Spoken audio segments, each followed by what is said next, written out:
ഇപ്പോൾ ഒരു രോമാഞ്ചോ ആവേശമോ ഒക്കെ പോലത്തെ ആൽബം വരുമ്പോൾ പിന്നീട് എനിക്ക് വരുന്ന കുറേ വർക്കുകൾ ആൾക്കാർ വിളിച്ചിട്ട് പറയും നമുക്കും അതുപോലത്തെ ഒരു സാധനം തരണേ, എല്ലാവരും അതുപോലെ വേണമെന്നുള്ള നമുക്കും അത് തന്നെ തരണേ. പക്ഷെ റിയാലിറ്റീസ് ആവേശത്തിന് പകരം ആ സിനിമയ്ക്കായിരുന്നു ഞാൻ അതിന് മുമ്പ് കൊടുത്തിരുന്നെങ്കിൽ ചിലപ്പോൾ അവർ അപ്രൂവ് ചെയ്യണമെന്നില്ല. ഹിറ്റായി കഴിയുമ്പോൾ എല്ലാവർക്കും അതുപോലുള്ളത് വേണം തോന്നും.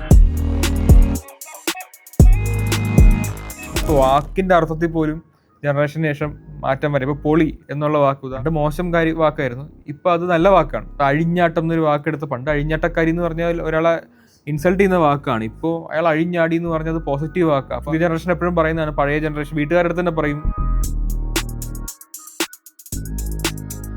നമ്മളൊരു ഓരോ പാട്ട് എഴുതുന്നത് ഓരോ ഓഡിയൻസിന് വേണ്ടിയിട്ടാണ്. ആദ്യമൊക്കെ ഞാനൊരു ഫുഡ് ഉണ്ടാക്കി തരികയാണെന്ന് വെച്ചു, ആദ്യം അത് കഴിച്ചിട്ട് കുറ്റം പറഞ്ഞാൽ അതെനിക്ക് വിമർശനമായിട്ട് തോന്നും. മറ്റൊരാൾ അത് കഴിച്ചിട്ട് കൊള്ളില്ല എന്ന് പറഞ്ഞാൽ അത് അയാൾക്കുണ്ടാക്കി കൊടുത്ത ഫുഡല്ല. വേറെ നിവർത്തിയില്ല, നമുക്ക് ക്രിയേറ്റിവിറ്റി വന്നുകൊണ്ടിരിക്കണം. റൈറ്റേഴ്സ് ബ്ലോക്ക് വന്നു കഴിഞ്ഞാൽ എത്രയും പെട്ടെന്ന് മാറ്റി മുമ്പോട്ട് പോയിക്കൊണ്ടിരിക്കണം എന്നുള്ള ചലഞ്ചിലാണ് ഇന്നത്തെ പാട്ടെഴുത്തുകാരെല്ലാം വർക്ക് ചെയ്യുന്നത്. ഹലോ എവരിവൺ, ഇന്ന് നമ്മുടെ കൂടെ ഉള്ളത് മലയാളത്തിൽ ഒരുപാട് ഹിറ്റുകൾ സമ്മാനിച്ച ഒരു വ്യക്തിയാണ്. കുറേ അധികം വർഷങ്ങളായിട്ട് നമ്മളിപ്പോൾ ഏത് സോങ്സ് എടുത്തോ, ഏത് ജോണറിലുള്ളതായിക്കോട്ടെ, ആ സോങ്സ് എടുത്തു നോക്കിക്കഴിഞ്ഞാൽ അദ്ദേഹത്തിൻ്റെ പേര് നമുക്ക് കാണാൻ കഴിയും. Let's welcome Vinayak Sasikumar. Hello Vinayak, welcome to Vellithira. Thank you Athira.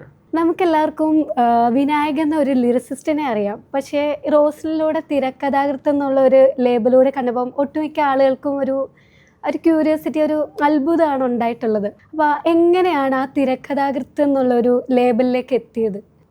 തിരക്കഥ സംവിധാനമൊക്കെ നേരത്തെ ആഗ്രഹം ഉണ്ടായിരുന്നു. ലിറിക്സിലാണ് എനിക്ക് സിനിമയിൽ അവസരം കിട്ടുന്നത്. 2012-13 കാലഘട്ടത്തിലാണ്.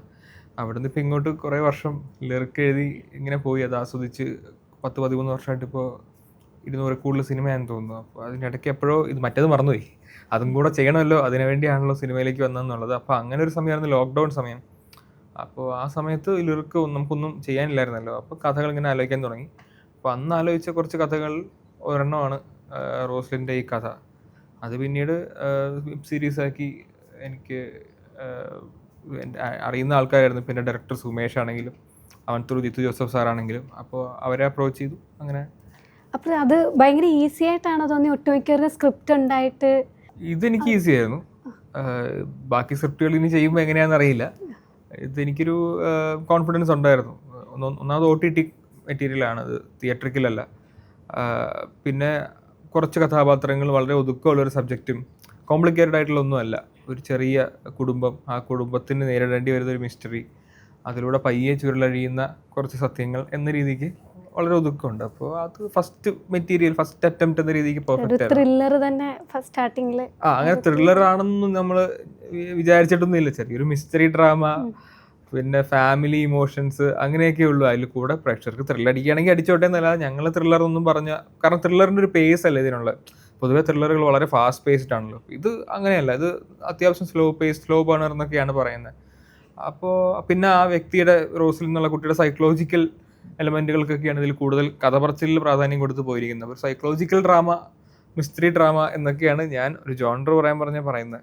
2013 കുട്ടിയും കോലും എന്നുള്ള സിനിമയിലാണല്ലോ ഒരു വിനായകന്റെ ഒരു സിനിമയിലേക്കുള്ള ഒരു എൻട്രി. അപ്പൊ അന്ന് തൊട്ട് ഇന്ന് വരെയുള്ള ഇത്രയും വർഷങ്ങൾക്കിടയിൽ ലിറിസിസ്റ്റ് എന്ന നിലയിൽ വിനായകന്റെ ആ ഒരു എഴുത്തിൽ വന്ന മാറ്റങ്ങൾ എന്തൊക്കെയാ? ഒന്നാമത് നമുക്ക് അന്ന് ഞാൻ ഒരു 12ാം ക്ലാസ് കഴിഞ്ഞ് നിൽക്കുന്ന ഒരു സമയമായിരുന്നു. അപ്പോൾ സിനിമയിലേക്ക് അവസരം കിട്ടിയെങ്കിലും അതിൻ്റേതായിട്ടുള്ള പേടികൾ, സിനിമ ഫീൽഡിലോട്ട് എനിക്ക് യാതൊരു ബന്ധവും ഉണ്ടായിരുന്നില്ല. ചെന്നൈയിലായിരുന്നു ആ സമയത്ത്. അപ്പോൾ തുടക്കത്തിൽ അതിൻ്റെ ടെൻഷനുകളൊക്കെ ഉണ്ടായിരുന്നു. ഓരോ വരി എഴുതുമ്പോഴും ഇത് അപ്രൂവ് ആവുമോ റിജക്റ്റ് ആവുമോ എന്നുള്ള പേടി ആദ്യത്തെ കുറേ വർഷം ഉണ്ടായിരുന്നു. ഇവരെ പ്ലീസ് ചെയ്യണമല്ലോ, നമ്മൾ ഡയറക്ടറിന് ഇഷ്ടപ്പെടണം, മ്യൂസിക് ഡയറക്ടറിന് ഇഷ്ടപ്പെടണം. അങ്ങനെ ഇഷ്ടപ്പെട്ട വരികളാണ് പിന്നീട് കുട്ടിയും കോലും ഫസ്റ്റ് ഫിലിം, നീലാകാശം പച്ചക്കടൽ ചുവന്ന സെക്കൻഡ് ഫിലിം, നോർത്ത് 24 കാതമായിരുന്നു തേർഡ് ഫിലിം. അങ്ങനെ അതൊക്കെ കൂടെ കഴിഞ്ഞപ്പോൾ കുറച്ച് കോൺഫിഡൻസ് വന്നു.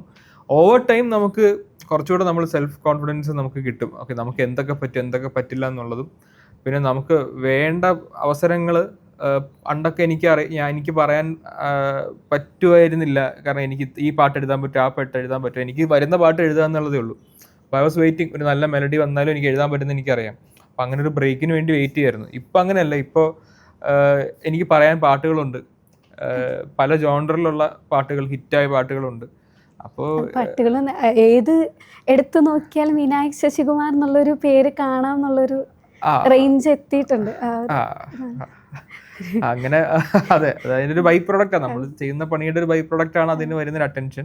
അപ്പോൾ അങ്ങനെയൊക്കെ ചെയ്തുകൊണ്ട് ഇപ്പോൾ കുറേ കൂടെ ആളുകൾക്ക് ഇപ്പോൾ എന്നെ അപ്രോച്ച് ചെയ്ത് വരുന്ന വർക്കുകൾക്ക് എന്നിലൊരു വിശ്വാസമുണ്ട്, ഞാൻ ചെയ്തോളും. ഇപ്പോൾ ഒരു ഇൻസെക്യൂറായിട്ട് ആരും അങ്ങനെ സംശയിക്കാറില്ല ഇവനിത് പറ്റുമെന്നുള്ളത്. ഏത് ജോണറും പറ്റും എന്നൊരു വിശ്വാസത്തിലാണ് എനിക്ക് വർക്ക് വരുന്നത്. അതുകൊണ്ട് എനിക്ക് ബെറ്റർ ആയിട്ടുള്ള എഴുത്ത് ഇപ്പോൾ എഴുതാനും പറ്റുന്നുണ്ട്, പരീക്ഷണ സ്വഭാവമുള്ളത് കോൺഫിഡൻസോടുകൂടി എഴുതാൻ പറ്റുന്നുണ്ട്. അതാണ് എൻ്റെ വന്നൊരു മെയിൻ മാറ്റം.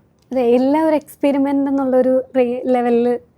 അതായത് നമുക്ക് കുറച്ച് വർക്കുകൾ ഹിറ്റായി കഴിയുമ്പോൾ പിന്നീട് കുറച്ച് കാലം എക്സ്പെരിമെന്റൽ ആയിട്ടുള്ള വർക്കുകളും ചെയ്യാൻ പറ്റും.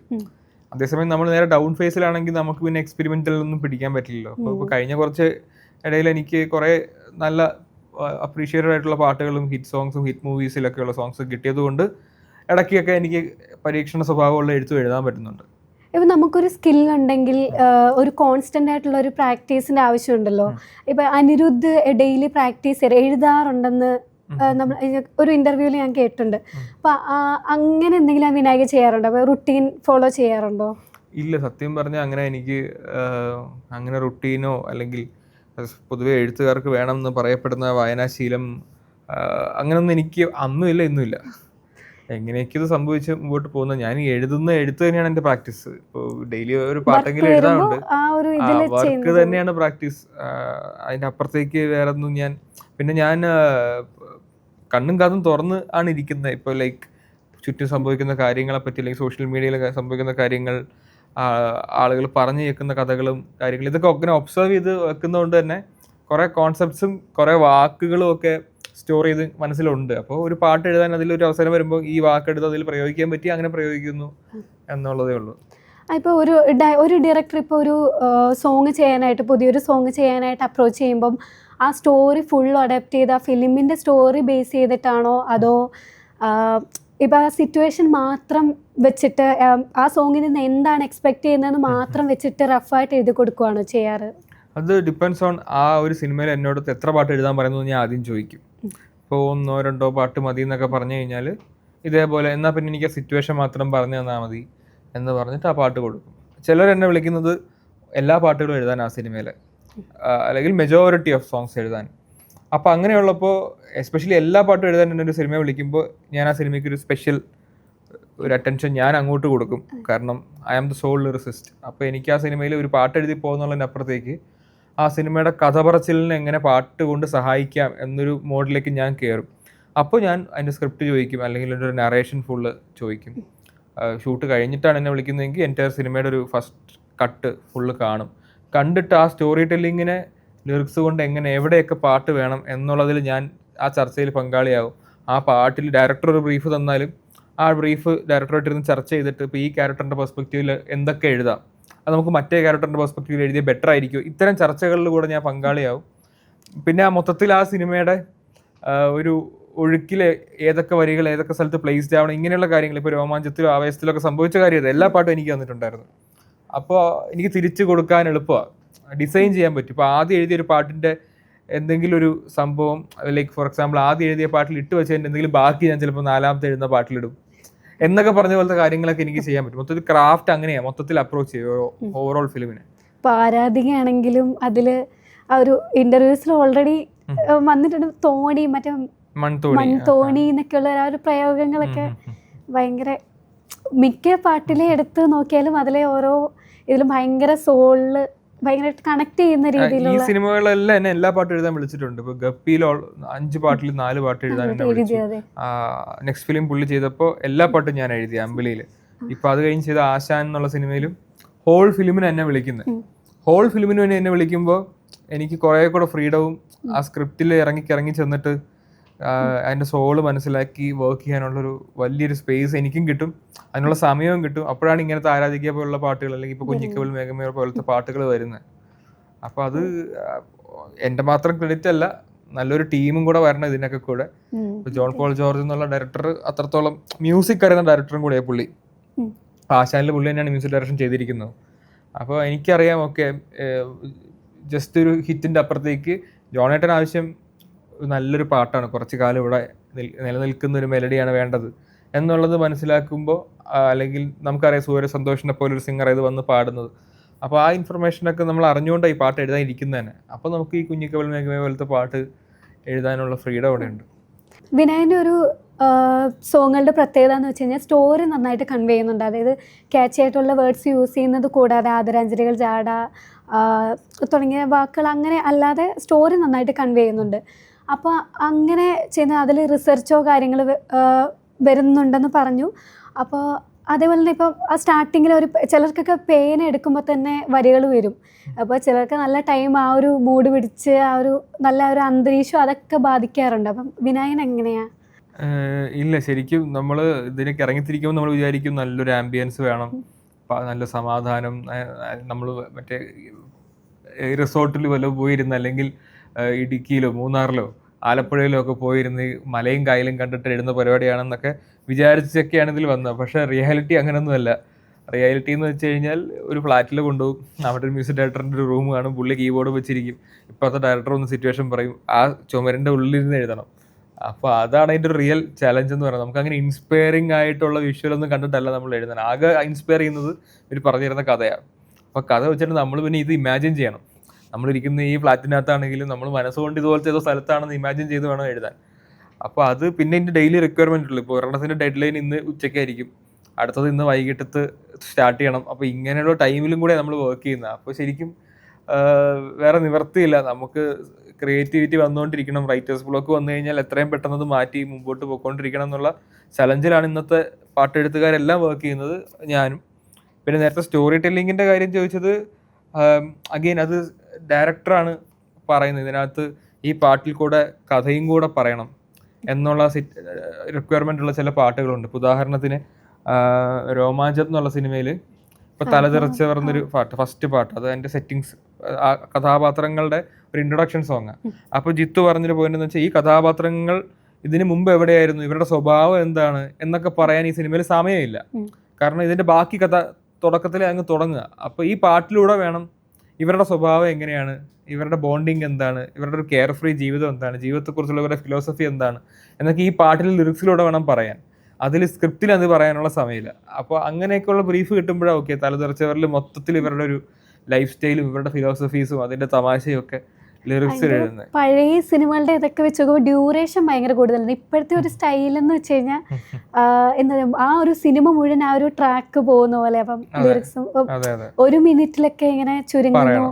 ഇപ്പം റീൽസിലൊക്കെ ആണെങ്കിലും ആ ഒരു ചെറിയ പോർഷൻ മാത്രം അങ്ങനെ ഒരു ഇത് വരുന്നുണ്ട്. അപ്പം അതിനെ അത് ഡിഫിക്കൽട്ടാണ്. നമുക്ക് ഒരു കാര്യം പറയാൻ ഒരുപാട് വരികളുടെ സ്പേസ് ഉണ്ടെങ്കിൽ എളുപ്പമാണ്.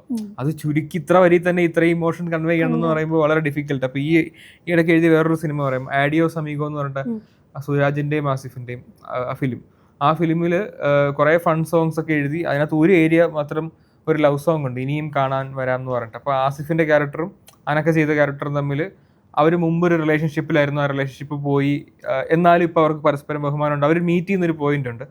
അവിടെ ഒരു കുഞ്ഞു പാട്ട് വേണമെന്നാണ് പറഞ്ഞത്. ഒരു മിനിറ്റൊക്കെ ആ പാട്ടുള്ളൂ, പക്ഷെ ആ പാട്ടിൽ കൂടെ നമ്മൾ കൺവേ ചെയ്യണം ഇവരുടെ പാസ്റ്റ് എന്തായിരുന്നു. അത് സിനിമയെ കാണിക്കുന്നില്ല, ഇവരുടെ പാസ്റ്റ് എന്താ ജസ്റ്റ് പറഞ്ഞു വെക്കുന്നേ ഉള്ളൂ. അപ്പോൾ ജസ്റ്റ് പറഞ്ഞു വെക്കുന്ന ഒരു കാര്യം ഈ പാട്ട് കേൾക്കുമ്പോൾ പക്ഷേ ആൾക്കാർക്ക് അവരുടെ ഡെപ്ത് കിട്ടണം എന്നാണ് ഇതിൻ്റെ. അപ്പോൾ ഞാൻ നോക്കുമ്പോൾ ഫുൾ സോങ് പോലും ഇല്ല. അപ്പോൾ ജെയ്ക്സ് ഏട്ടൻ ആണ് അതിൻ്റെ മ്യൂസിക് ചെയ്തത്, ജെയ്ക്സ് ബിജോയ്. അപ്പോൾ വിനായക എഴുതാൻ നമുക്ക് നോക്കാം എന്ന് പറഞ്ഞിട്ട് ചുരുങ്ങിയ വരികൾ കൊണ്ടത് എഴുതിയതാണ്. പക്ഷെ അത് ഒരുപാട് പേർക്ക് ഇപ്പോഴും എനിക്ക് മെസ്സേജ് വരുന്ന പാട്ട്. ഞാൻ തന്നെ അത്ഭുതമാണ്, ഞാൻ മാത്രമൊന്നും എഴുതിയില്ലല്ലോ ഞാൻ വിചാരിക്കും. പക്ഷെ ഒരുപാട് പേർക്ക് അവരുടെ ലൈഫിലെ ആ ഒരു പെയിൻഫുൾ ആയിട്ടുള്ള എന്തോ ആ ഒരു പാസ്റ്റുമായിട്ട് കണക്ട് ചെയ്യാൻ പറ്റിയിട്ടാണ് ഇനിയും കാണാൻ വരാം എന്നുള്ളതിൻ്റെ മെസ്സേജസ് എനിക്ക് വന്നുകൊണ്ടിരിക്കണം. അപ്പോൾ എനിക്കൊന്നും അത്രയും മദ്യം തോന്നുന്നു ഇപ്പോഴത്തെ സിനിമയുടെ ഒരു സ്റ്റോറി ടെല്ലിങ്ങിന്. പണ്ടത്തെ പോലെ ഒരു 5 മിനിറ്റ് പാട്ട് 6 മിനിറ്റ് പാട്ട് മിക്ക സിനിമകൾക്കും വേണ്ട. ആ സ്റ്റോറി ടെല്ലിങ്ങിനെ നിർത്തിക്കൊണ്ടുള്ള പാട്ട് വേണ്ട. മുമ്പെന്നൊക്കെ പറഞ്ഞ ഒരു സിനിമ ഇങ്ങനെ കണ്ടുകൊണ്ടിരിക്കുമ്പോൾ പെട്ടെന്ന് പാട്ട് തുടങ്ങുമ്പോൾ കഥ പറച്ചിൽ അവിടെ നിൽക്കും. എന്നിട്ട് ഈ കഥാപാത്രങ്ങൾ പോയിട്ട് ഒരു സ്റ്റുഡിയോ ഫ്ലോറിനകത്ത് നിന്നുള്ളൊരു ഡാൻസ് ആയിരിക്കും, അല്ലെങ്കിൽ വേറെ കോസി ആയിട്ടുള്ള ഒരു ഔട്ട്ഡോർ ലൊക്കേഷനിൽ പോയിട്ട് ആ ഒരു സെപ്പറേറ്റ് ഒരു എപ്പിസോഡ് പോലെ ഒരു പാട്ട് വന്ന് പോകും. ഇപ്പൊ അങ്ങനെയൊന്നും ഇല്ല. കഥ പറച്ചിലെ നിർത്തിക്കൊണ്ടുള്ള പാട്ട് മലയാള സിനിമയിൽ വളരെ കുറവാണ്.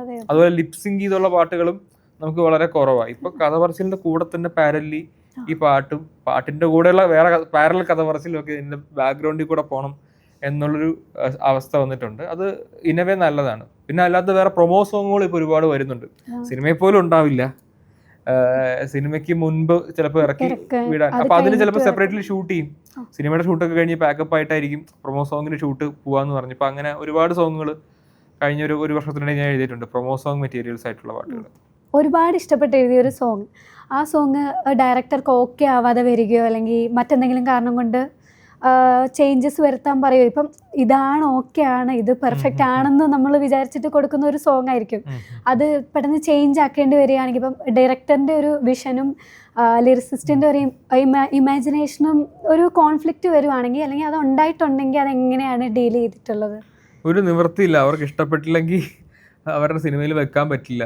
അപ്പോൾ അതാണ് നമ്മുടെ ഒരു അത് ഏത് ടെക്നീഷ്യനും അങ്ങനെയാണ് കേട്ടോ. ഇപ്പോൾ ഒരു എഡിറ്ററിന് ഇങ്ങനെ കട്ട് ചെയ്ത് കാണിക്കാം, ഡയറക്ടർ അപ്രൂവ് ചെയ്യണം. അതുപോലെ ഏത് ടെക്നീഷ്യൻ കോൺട്രിബ്യൂട്ട് ചെയ്യുന്നത് ഡയറക്ടർ ഏത് പിക്ക് ചെയ്യുന്നോ അതേ നിങ്ങൾ അവസാനം സിനിമയെ കാണുമോ അല്ലെങ്കിൽ കേൾക്കുകയുള്ളൂ. അങ്ങനെ വന്ന സോങ്ങുകളാണ് ഇപ്പോൾ എൻ്റെ നല്ല സോങ്സ് എന്ന് പറയുന്ന പാട്ടുകളെല്ലാം. അങ്ങനെ എനിക്ക് കത്തിയ ബൾബ് ഡയറക്ടറിനും മ്യൂസിക് ഡയറക്ടറിനും കൂടെ കത്തണം. ആ കത്തിയ പാട്ടുകളാണ് ഇപ്പോൾ വന്നേക്കുന്നത്. അല്ലാത്ത പക്ഷം നമ്മളിത് എഴുതി അവർക്ക് കൊടുക്കുമ്പോൾ നമ്മൾ പ്രാർത്ഥിക്കും അവർക്ക് അത് കിട്ടണേ, എനിക്ക് ഞാൻ ഉദ്ദേശിച്ചത് മനസ്സിലാവണേ. കാരണം ഇത് ജനങ്ങൾക്ക് ഇഷ്ടപ്പെടുന്ന എനിക്കറിയാം, പക്ഷെ എന്തോ അവർക്ക് കണക്ട് ആവില്ല. പിന്നെ നമ്മൾ മനസ്സിലാക്കും, ഓക്കെ അവരുടെ സിനിമയാണ്, അവരുടെ സിനിമയിൽ അൾട്ടിമേറ്റ്ലി അവരുടെ വിഷനാണ് വരേണ്ടത്. അപ്പൊ നമ്മളത് മാറ്റി വെക്കും. അങ്ങനെ ഏതെങ്കിലും അങ്ങനെ ചേഞ്ച് വരുത്തി? ഇഷ്ടം പോലെ ഉണ്ട്. ഞാനൊരു പാട്ട് പക്ഷെ സിനിമയുടെ പേരൊന്നും ഞാൻ പറയുന്നില്ല. ഞാൻ ആ പാട്ട് ഒരു ഡിസംബർ 31 എഴുതുന്നത്. അപ്പോൾ ഞാൻ വിചാരിച്ചു ബ്യൂട്ടിഫുൾ സോങ് ആണ്, അടുത്ത ആരാധികയൊക്കെ പോലെ എൻ്റെ കരിയറിൽ അടുത്ത ഏറ്റവും വലിയ സംഭവം എന്നൊക്കെ പറഞ്ഞിട്ട് ഞാനൊരു സ്റ്റേറ്റസ് വിട്ടു. അന്ന് പുതുവർഷം തുടങ്ങാൻ പോകുന്ന ഈ പാട്ട് വെച്ചിട്ടാണ് ഞാൻ എഴുതിയ പാട്ട്, സിനിമയുടെ പേരൊന്നും പറയാതെ. പക്ഷെ അതിൻ്റെ ഡയറക്ടർക്ക് അത് ഇഷ്ടമായിരുന്നു, ബട്ട് അതിൻ്റെ പ്രൊഡ്യൂസേഴ്സിന് അത് വർക്കൗട്ട് ആയില്ല എന്ന് പറഞ്ഞിട്ട് ആ പാട്ട് മാറ്റി. അതെനിക്കൊന്നും ഓൾറെഡി വേറെന്തോ ഒരു റൈറ്ററിന് അഡ്വാൻസ് കൊടുത്തിട്ടുണ്ടായിരുന്നു, എന്തോ വേറെന്തോ കൺഫ്യൂഷൻസ് വന്നിട്ട് അത് എടുത്തില്ല. പക്ഷെ ആ സിനിമയിൽ ഞാൻ വേറൊരു പാട്ട് എഴുതിയിട്ടുണ്ടായിരുന്നു, അത് ഇതിനേക്കാൾ ഹിറ്റായി ഇവഞ്ച്വലി. പക്ഷെ ഇതിനെന്തെങ്കിലും ലിറിക്സ് വന്നില്ല. അപ്പം അങ്ങനെയൊക്കെ ഒരുപാട് അത് സിനിമയിൽ അത് നോർമലാണെന്ന് എനിക്ക് മനസ്സിലായ കാര്യം. ഇപ്പോൾ തമാശ എന്ന് പറഞ്ഞു കഴിഞ്ഞാൽ ഇപ്പോൾ ഒരു രോമാഞ്ചോ ആവേശമോ ഒക്കെ പോലത്തെ ആൽബം വരുമ്പോൾ പിന്നീട് എനിക്ക് വരുന്ന കുറേ വർക്കുകൾ ആൾക്കാർ വിളിച്ചിട്ട് പറയും നമുക്കും അതുപോലത്തെ ഒരു സാധനം തരണേ, അതുപോലെ വേണമെന്നുള്ള നമുക്കും അത് തന്നെ തരണേ. പക്ഷെ റിയാലിറ്റി ഈസ് ആവേശത്തിന് പകരം ആ സിനിമയ്ക്കായിരുന്നു ഞാൻ അതിന് മുമ്പ് കൊടുത്തിരുന്നെങ്കിൽ ചിലപ്പോൾ അവർ അപ്രൂവ് ചെയ്യണമെന്നില്ല. കാരണം അതൊക്കെ ഒരു പരീക്ഷണ സ്വഭാവമുള്ള എഴുത്താ. ഇല്ലുമിനാറ്റി ആണെങ്കിലും ജാടയാണെങ്കിലും ഗലാട്ടയാണെങ്കിലും അത് അപ്രൂവ് ചെയ്യാനുള്ള മനസ്സ് ജിത്തു മാധവനുള്ളത് കൊണ്ട്, സുഷിൻ ശ്യാമിനുള്ളത് കൊണ്ട് അത് പിന്നെ ഇറങ്ങി ഹിറ്റായി കഴിയുമ്പോൾ എല്ലാവർക്കും അതുപോലുള്ളത് വേണം തോന്നും. ഇപ്പം ഇത്രയും നാളും കുറേ ഡയറക്ടേഴ്സിൻ്റെ കൂടെ വർക്ക് ചെയ്തിട്ടുള്ളതിൽ കൂടുതൽ കോമ്പോസ് വന്നിട്ടുള്ളത് സുഷിൻ്റെ കൂടെ അല്ലേ? അപ്പോൾ ആ സുഷിൻ്റെ കൂടെ ഉണ്ടായിരുന്നപ്പോൾ അതെങ്ങനെ പുള്ളി ഫസ്റ്റ് ആദ്യം എഴുതി കൊടുക്കുന്നതിൽ ഓക്കെ പറയുമോ, അതോ ചേഞ്ച് എന്താ പറയുക അതിൽ ഫണ്ണി മൊമെന്റ്സ് ഒക്കെ ഉണ്ടായിട്ടുണ്ടാവും? ഒരുപാട് ഉണ്ടായിട്ടുണ്ട്. അങ്ങനെ സുഷിൻ പെട്ടെന്ന് ഓക്കെ പറയുന്ന ആളൊന്നും അല്ല, കൺവിൻസ് ചെയ്യണം നമ്മള്. പിന്നെ നമുക്ക് ആഫ്റ്റർ പോയിന്റ് ഒരാളോട് ഇങ്ങനെ വീണ്ടും വീണ്ടും വർക്ക് ചെയ്യുമ്പോൾ ഇവരുടെ ടേസ്റ്റ് എന്താ നമുക്ക് മനസ്സിലാവും. പിന്നെ അത് നമ്മുടെ സിനിമ, ഞാൻ സുഷിൻ ഒരുമിച്ച് പലതരത്തിലുള്ള സ്വഭാവമുള്ള സിനിമകൾ ചെയ്തിട്ടുണ്ട്. ഇപ്പോൾ രോമാഞ്ചം ആവേശം പോലെ അല്ല കണ്ണൂർ സ്ക്വാഡ് വളരെ സീരിയസ് ആയിട്ടുള്ളൊരു സിനിമയാണ്. അപ്പോൾ അവിടെ നമ്മുടെ അപ്രോച്ച് മാറും. അല്ലെങ്കിൽ ഇപ്പം മഞ്ഞുമൽ ബോയ്സ് പോലെ അതിനകത്ത് തായ്മനം എന്നൊരു പാട്ട്, അവിടെ എക്സ്ട്രീംലി സീരിയസ് സിറ്റുവേഷനാണ്. അപ്പോൾ ചില പാട്ടുകൾ എഴുതുമ്പോൾ സുഷിൻ എന്നോട് പറയുന്നത് ഹിറ്റിനെ പറ്റി ഒന്നും ആലോചിക്കണ്ട എന്ന് പറയും. അങ്ങനെ ഒന്നും ആലോചിക്കേണ്ട, നിനക്ക് ഇഷ്ടമുള്ള എഴുതിക്കോ എന്ന് പറയും. അപ്പോൾ അങ്ങനെ എഴുതിയതാണ് ഈ തായ്മനം ആണെങ്കിലും. ഇപ്പം നമ്മുടെ റേ എന്ന് പറഞ്ഞിട്ട് സുഷിൻ്റെ ഒരു ആൽബം ചെയ്തിരുന്നു, സിംഗിൾ. അപ്പോൾ അതൊക്കെ ഇഷ്ടമുള്ള എഴുതിക്കോ എന്ന് പറയാറുണ്ടോ, വേറെ കൺഫ്യൂഷൻസ് ഒന്നും പറയാറില്ല. ചില പാട്ടുകൾ ഇപ്പോൾ ഹിറ്റിന് വേണ്ടി നമ്മൾ ചെയ്യുന്ന പാട്ടുകളാണ് നമുക്ക് നേരത്തെ അറിയാം. അപ്പോൾ ആ പാട്ടുകൾ എഴുതുമ്പോൾ സുഷിനും കൂടെ ഓക്കെ ആവണം. അതായത് സുഷിൻ ചിലപ്പോൾ പറയും എടാ ഇത് സൂപ്പർ ഹിറ്റ് ആവും, പക്ഷെ ഇങ്ങനെ ഒരു ഹിറ്റ് എനിക്ക് വേണ്ടെന്ന് പറയും. അപ്പോൾ സുഷിൻ ആഗ്രഹം കൊണ്ട്, സുഷിൻ എന്ന് പറഞ്ഞ ബ്രാൻഡ് ഇത്ര പാട്ടുകൾ, ഇങ്ങനത്തെ പാട്ടുകളാണ് സുഷിൻ്റെ ബ്രാൻഡിന് വേണ്ടത്, സുഷിൻ ആഗ്രഹമുണ്ട്. അപ്പോൾ ആ ബ്രാൻഡിന് ചേരാത്ത പാട്ട് ഞാൻ എഴുതിയാലും അത് ഹിറ്റാവേണ്ട പാട്ടാണെങ്കിൽ പോലും ചില സുഷിൻ വേണ്ടെന്ന് പറയും. അപ്പോൾ അങ്ങനെയൊക്കെയാണ് സുഷിനായിട്ടുള്ള വർക്കിംഗ്. കുറേ പടങ്ങളിൽ വർക്ക് ചെയ്ത് കഴിയുമ്പം വാക്കുകളൊക്കെ തീർന്നു പോകുന്ന പോലെ ഒരു ശ്വാസം മുട്ടൽ അങ്ങനെ എന്തെങ്കിലും തോന്നാറുണ്ട്? ഇനിയും വാക്കുകളൊക്കെ ലിസ്റ്റിൽ ആഡ് ചെയ്യേണ്ടിയിരിക്കുന്നു എന്നുള്ളൊരു ഫീല് തോന്നാറുണ്ടോ? അതിപ്പോൾ മലയാളത്തിൽ ഇപ്പോൾ ഏത് ഭാഷയിൽ എത്ര വാക്കുകളൊക്കെ തന്നെ ഉള്ളൂ. മലയാളത്തിൽ നമുക്ക് അറിയുന്ന വാക്കുകളാണ്, പുതിയ വാക്കുകളൊന്നും ഭാഷയിലോട്ട് വരുന്നില്ലല്ലോ. അപ്പോൾ അതിൻ്റെ അപ്പുറത്തേക്ക് നമ്മൾ ഈ വാക്കുകൾ ഉപയോഗിച്ച് പുതുതായിട്ട് എന്തെങ്കിലും പറയുക എന്നുള്ളതിനാണ് നമ്മൾ ഇമ്പോർട്ടൻസ് കൊടുക്കുന്നത്. വാക്കുകളൊക്കെ സെയിം ആയിരിക്കും, പറഞ്ഞ ആശയം വീണ്ടും പറയാതിരിക്കുക. അതെ, വാക്ക് റിപ്പീറ്റ് ആവും സ്വാഭാവികം, കാരണം ഉള്ള വാക്കേ പ്രയോഗിക്കാൻ പറ്റും. പക്ഷെ വർഷങ്ങളും കൂടെ കഴിയുമ്പോൾ എങ്ങനെയായിരിക്കും എന്നുള്ളൊരു പേടി അങ്ങനെ അത് നമ്മൾ ഉറപ്പായിട്ടും ഓരോ ജനറേഷൻ കഴിയുമ്പോഴും അവർ വാക്കുകൾ ഉപയോഗിക്കും. ഇപ്പോൾ വാക്കിൻ്റെ അർത്ഥത്തിൽ പോലും ജനറേഷന് ശേഷം മാറ്റം വരും. ഇപ്പോൾ പൊളി എന്നുള്ള വാക്ക് ഉദാഹരണത്തിന് പണ്ട് മോശം വാക്കായിരുന്നു, ഇപ്പോൾ അത് നല്ല വാക്കാണ്. ഇപ്പോൾ അഴിഞ്ഞാട്ടം എന്നൊരു വാക്കെടുത്ത്, പണ്ട് അഴിഞ്ഞാട്ടക്കാരി എന്ന് പറഞ്ഞാൽ ഒരാളെ ഇൻസൾട്ട് ചെയ്യുന്ന വാക്കാണ്. ഇപ്പോൾ അയാൾ അഴിഞ്ഞാടി എന്ന് പറഞ്ഞത് പോസിറ്റീവ് വാക്കാണ്. അപ്പോൾ അങ്ങനെ വാക്കുകളുടെ അർത്ഥം തന്നെ തള്ളെന്നുള്ള വാക്കിൻ്റെ അർത്ഥം മാറിയില്ല. അപ്പോൾ അങ്ങനെ വാക്കുകളുടെ അർത്ഥം മാറിക്കൊണ്ടിരിക്കും. പുതിയ ജനറേഷൻ ഉപയോഗിക്കുന്ന ഭാഷ തന്നെ വേറെ രീതിക്കാണ്. ഇപ്പോൾ ഇപ്പോൾ പുതിയ ജനറേഷൻ എപ്പോഴും പറയുന്നതാണ്, പഴയ ജനറേഷൻ വീട്ടുകാരുടെ തന്നെ പറയും ഇങ്ങനെ പറയുന്നത് ക്രിഞ്ചാണെന്ന്. സ്വന്തം അച്ഛനോടും അമ്മയോടും പറയാം നിങ്ങൾ എന്ത് അയ്യേ ഇങ്ങനെയല്ല, കാരണം അവരുടെ ജനറേഷൻ വേറെ രീതിയിലാണ് സംസാരിക്കുന്നത്. അപ്പോൾ അത് മനസ്സിലാക്കി ആ പൾസ് അറിഞ്ഞ് മുമ്പോട്ട് പോകുന്നവർക്കേ എനിക്കൊന്ന് സർവൈവ് ചെയ്യാൻ പറ്റുള്ളൂ. അതേസമയം പുതിയ കാര്യങ്ങളോടെല്ലാം ഇവർക്കൊന്നും അറിയില്ല, ഞങ്ങളുടേതായിരുന്നു അടിപൊളി എന്ന് പറഞ്ഞിരിക്കുന്ന ആളുകൾ നിന്നിടത്ത് നിൽക്കത്തേ ഉള്ളൂ. അൺഫോർച്ചുനേറ്റ്ലി അങ്ങനെ സിനിമയെ സംഭവിച്ചിട്ടുള്ളൂ.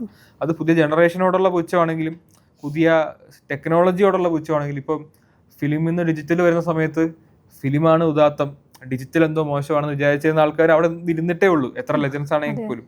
അതേസമയം പുതിയ സാങ്കേതിക വിദ്യയെ നമ്മൾ ഇണക്കിയെടുത്ത് വേണം മുമ്പോട്ട് പോകാൻ ചിന്തിച്ചിരുന്ന ആളുകളെല്ലാം ബ്രില്യൻ്റ് ആയിട്ട് മുമ്പോട്ട് വന്നിട്ടുമുണ്ട്.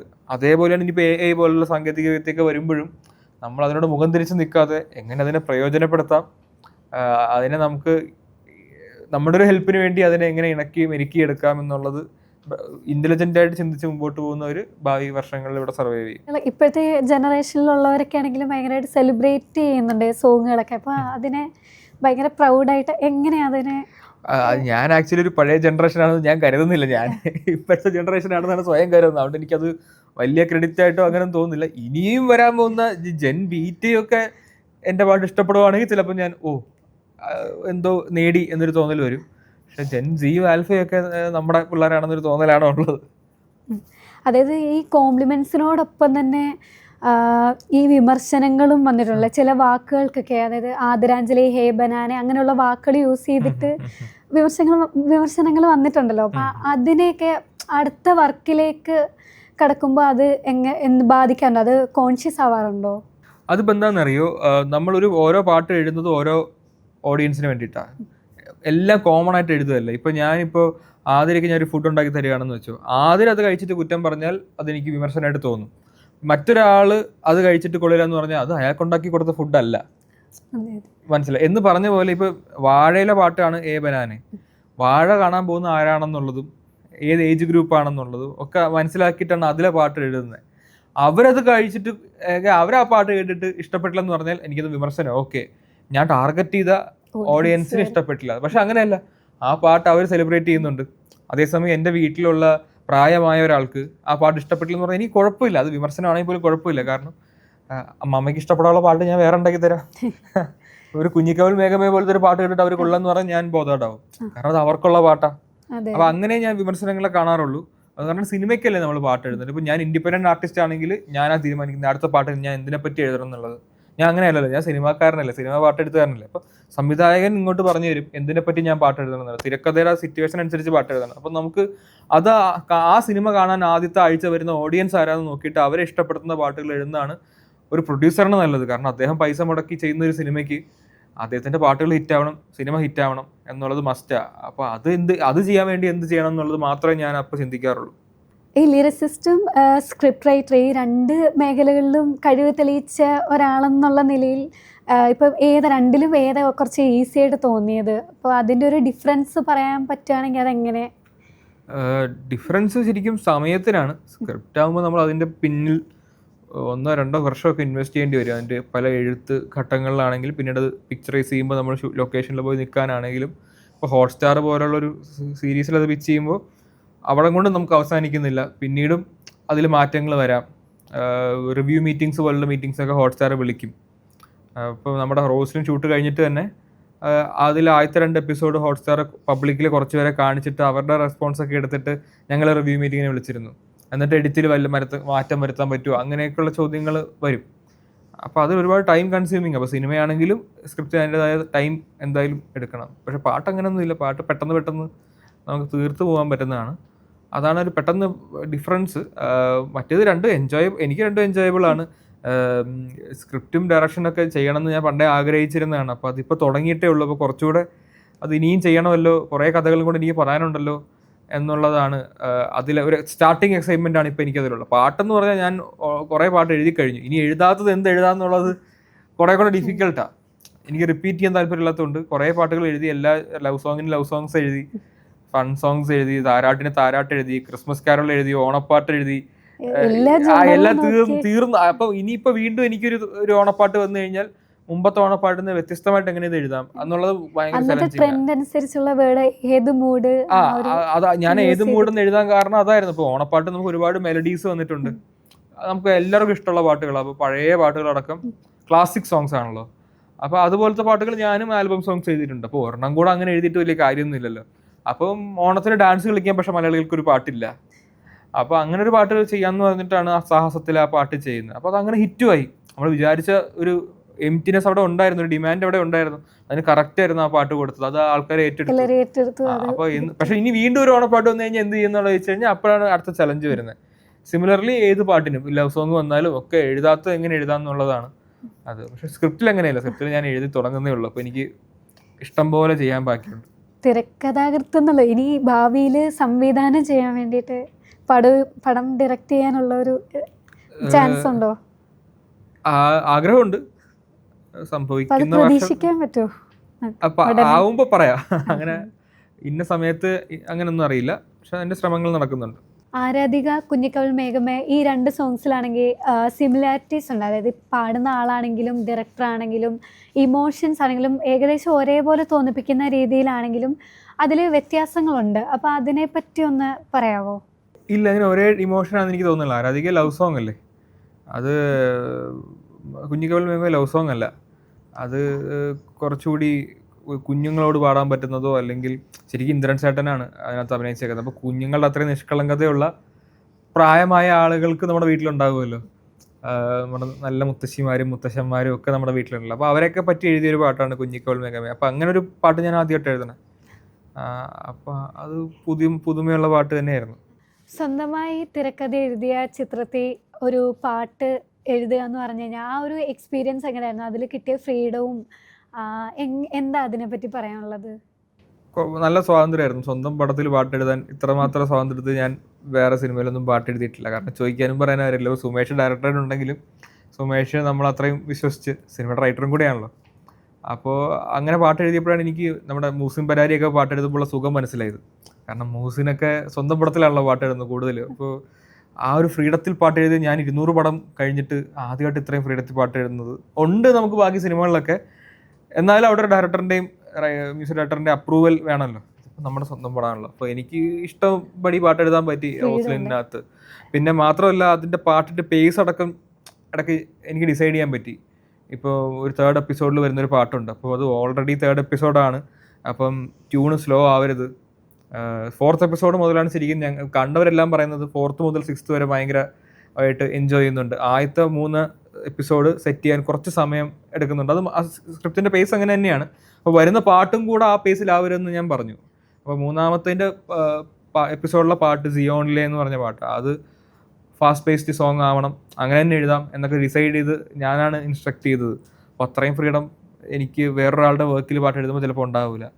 അപ്പോൾ അങ്ങനെയാണ് റോസ്ലിനിലെ പാട്ടുകൾ. പിന്നെ അതിൻ്റെ ഇരുളുകൾ കഥ പറയുന്നു എന്നുള്ള ഫസ്റ്റ് സെറ്റിംഗ് സോങ്ങിലൊക്കെ ശരിക്കും പിന്നീട് നിങ്ങൾ ആ കണ്ടറിഞ്ഞ് ക്ലൈമാക്സ് അടക്കം വരുന്ന കഥയുടെയൊക്കെ ചെറിയ ഫോർ ഷാഡോയിങ്ങുകളൊക്കെ ഞാൻ അതിൽ നടത്തിയിട്ടുണ്ട്. അപ്പം അതിനകത്ത് അലൻ എന്ന് പറഞ്ഞ കഥാപാത്രത്തിൻ്റെ മരണം, ആ മരണത്തിൻ്റെ ട്രോമ പേര് ജീവിക്കുന്നവരാണ് ആ വീട്ടിലുള്ളവർ. അപ്പം അതിനെപ്പറ്റിയുള്ള ഹിഡൻ ഡീറ്റെയിൽസ് ഒക്കെ ശരിക്കും ആ പണ്ട് ലിറിക്സിലൊക്കെ എനിക്ക് എഴുതി പോകാൻ പറ്റിയിട്ടുണ്ട്. ഇനി വരാനിരിക്കുന്ന പാട്ടുകളും സിനിമകളും ഒക്കെ വലിയ വിജയങ്ങളായിട്ട് ആശംസിക്കുന്നു. Thank you so much and all the best. അപ്പോൾ സീക്രട്ട് സ്റ്റോറീസ് റോസ്ലിൻ ജിയോ ഹോട്ട്സ്റ്റാറിൽ റിലീസായിട്ടുണ്ട്. മിനി സീരീസാണ്, 6 എപ്പിസോഡുകളാണ് അതിനകത്തുള്ളത്. ഇതുവരെ വന്ന റിവ്യൂസ് എല്ലാം വളരെ പോസിറ്റീവാണ്. അപ്പോൾ നിങ്ങളത് കണ്ടിട്ടില്ലെങ്കിൽ കാണാൻ ശ്രമിക്കുക. ഒരു 17 വയസ്സുകാരിയായ പെൺകുട്ടിയുടെ ഒരു വെക്കേഷൻ സമയത്ത് നടക്കുന്ന കഥകളാണ്. അവളുടെ കൂടെ ഒരു ജേണി ആയിട്ട് അത് കാണുക. അതിൽ മിസ്റ്ററിയുടെ ഒരു എലമെൻ്റ് ഉണ്ട്. നിങ്ങൾ ഇൻവെസ്റ്റ് ചെയ്യുന്ന സമയത്തിന് ഉറപ്പായിട്ടും വില നൽകുന്ന ഒരു ക്ലൈമാക്സും അതിനുണ്ട്. അപ്പോൾ കണ്ടിട്ട് അറിയിക്കുക. Secret stories Roslin. ഇത്രയും നേരം ഞങ്ങളിവിടെ സ്പെൻഡ് ചെയ്തതിൽ താങ്ക് യു. ആതിരയുടെ ഇൻ്റർവ്യൂ കരിയറിനും all the best. Thank U.